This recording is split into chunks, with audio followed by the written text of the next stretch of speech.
everybody, welcome back to my channel. So in case you haven't noticed, we do have a new addition in this video. This is sweet Mila Joy, and she is a week old tomorrow. So it's been really crazy. If you follow me on Instagram, you've seen pictures and things like that, and I've put her in my stories a little bit, but she's here and she's beautiful and she's super sweet. All she does is sleep. I mean, she eats really well, but so during the night she'll wake up to eat every 2 to 3 hours, and then she'll go right back to sleep, which is great for me because then I get to sleep. But this video, I'm gonna talk about my birth story. If you are new to my channel, this is my 4th baby. More than likely, she will be our last baby, which is very bittersweet, but we'll get to that. Her birth was it started much like the other 3.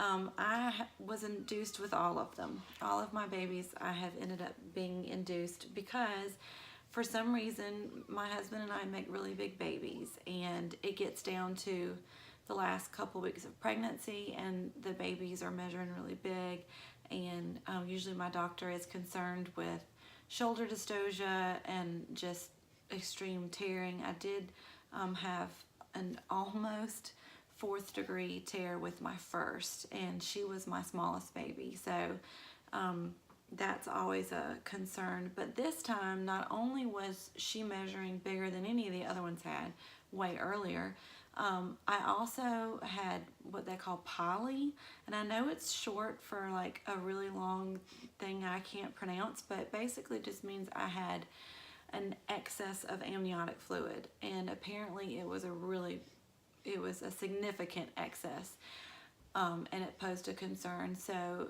that was another reason why my doctor wanted to induce me.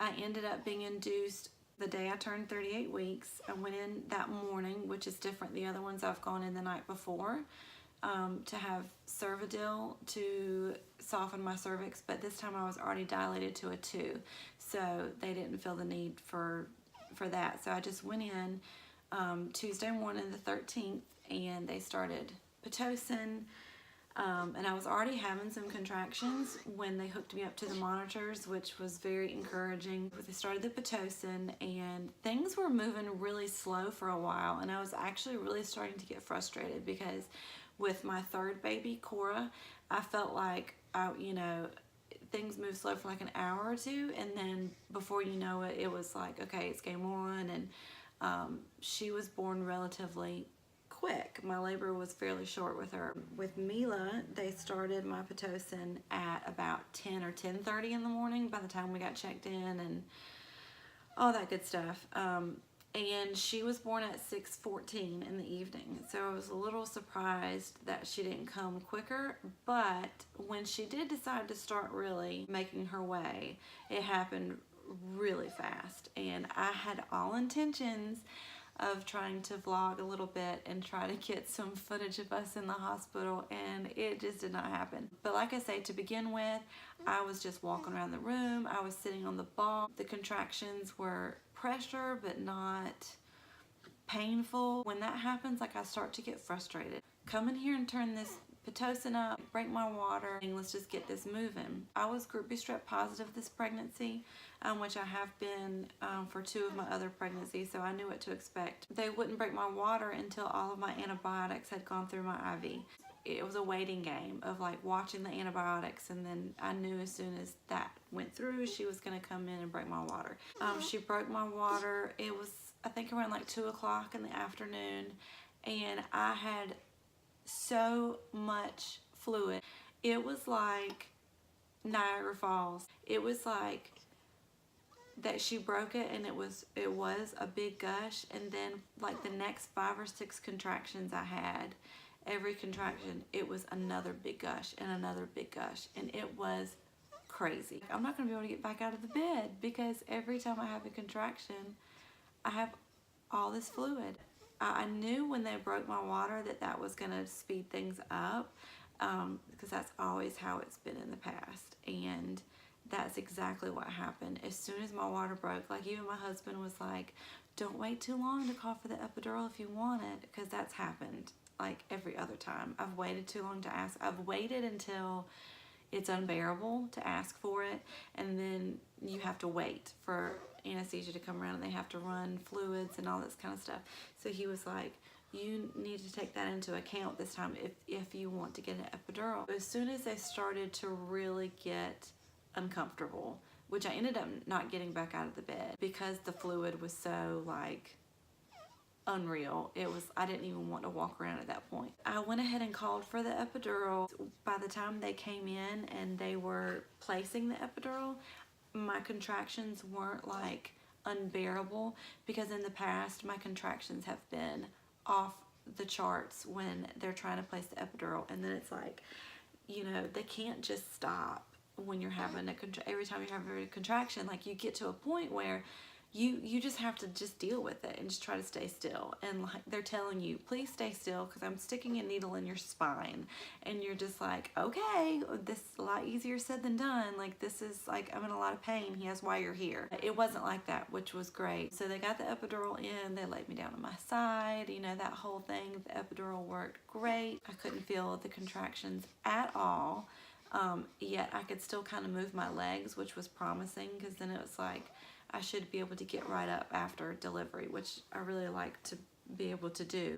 I laid on my side. We called my mom, because normally it's just me and my husband in there for most of labor, and then when we get close to me pushing, then my mom comes in, and she has been there for all of my babies to see them actually be born. I was just kind of resting, just kind of laying on my side with my back to my mom and my husband, and they were just talking.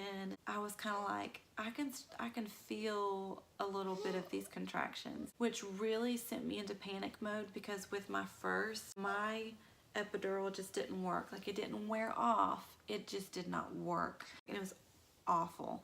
Back up. Before the epidural, they had checked me, and I was only a 5.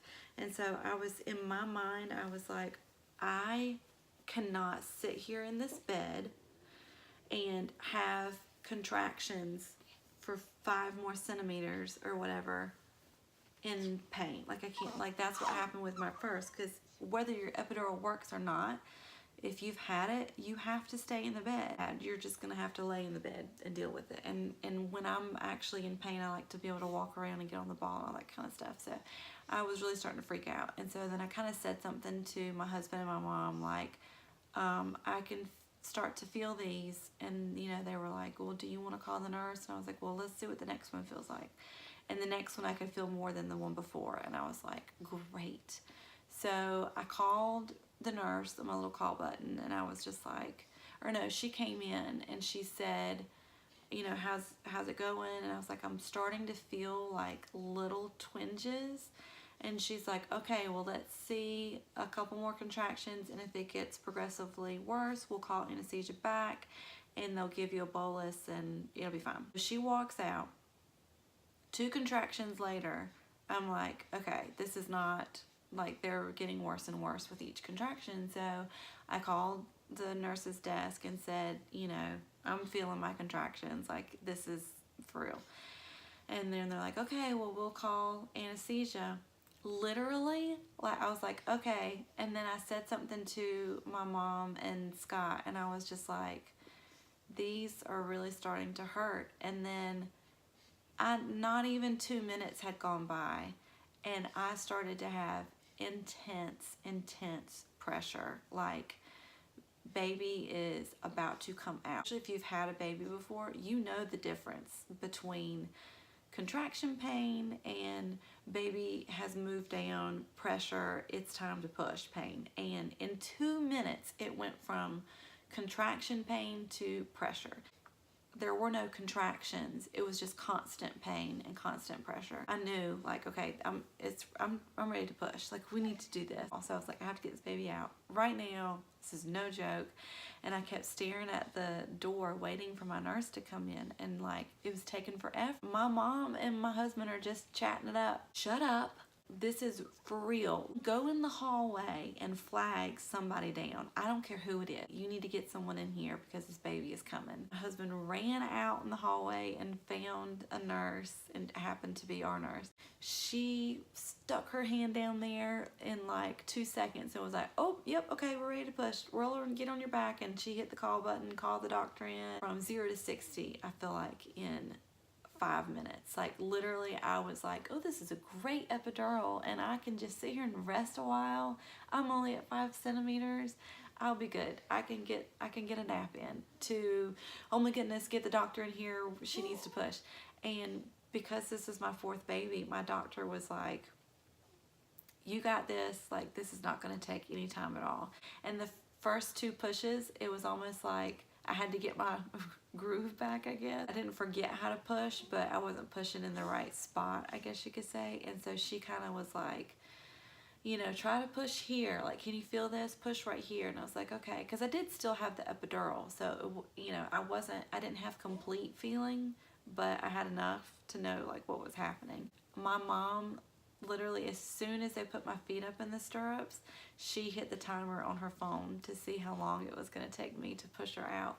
She was out in 5 minutes. When that baby comes out, you feel like Wonder Woman. Like, you feel like a superhero. Like, I just did that. And they were able to immediately put her on my chest. It was wonderful, just as amazing as her brother and sisters before her. He put her right on my chest and, you know, wiped her off a little bit, and then let her lay with me for a little bit while my doctor stitched me up. And I only had a 1st-degree tear, which is good, which I wasn't surprised. I didn't expect a tear any worse than that.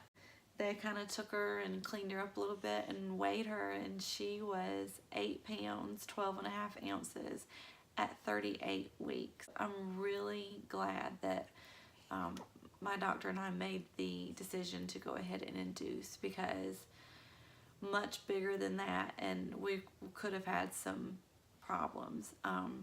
But she was a very healthy, like, part of me wonders if we even had my due date right. She just looked like a term baby, like a 40-week baby. And I don't know, because before I got pregnant with her, I still hadn't started a cycle yet from when I had Cora. I was still breastfeeding. I hadn't started my period back yet, and so we kind of had to guess at dates. We determined the due date mainly by ultrasound. So, I mean, who knows, whatever. But she's here and she's healthy, and that's all that matters to me. And I hate that it happened so fast, because I was really trying to cherish every little bit and take it all in, and all that, because she is probably our last. And or she is. If you ask my husband, he would say she most definitely is our last one, which is really bittersweet to me, because that whole period of my life is over. For the past almost 7 years, I have been pregnant, you know, postpartum, or nursing, you know, in some capacity, and for that to be over is kind of sad. I'm never going to experience being pregnant again, or labor and delivery in this sweet newborn stage. Is really sad, but on the flip side, you know, all of that is really special and it's amazing, but at the end of the day, it's a child that you have to raise, you know, and there's a lot that goes into that. I don't know that I could handle 5 kids. I think I would lose my mind. I may be losing my mind now. I don't know. And I'm a little sleep deprived.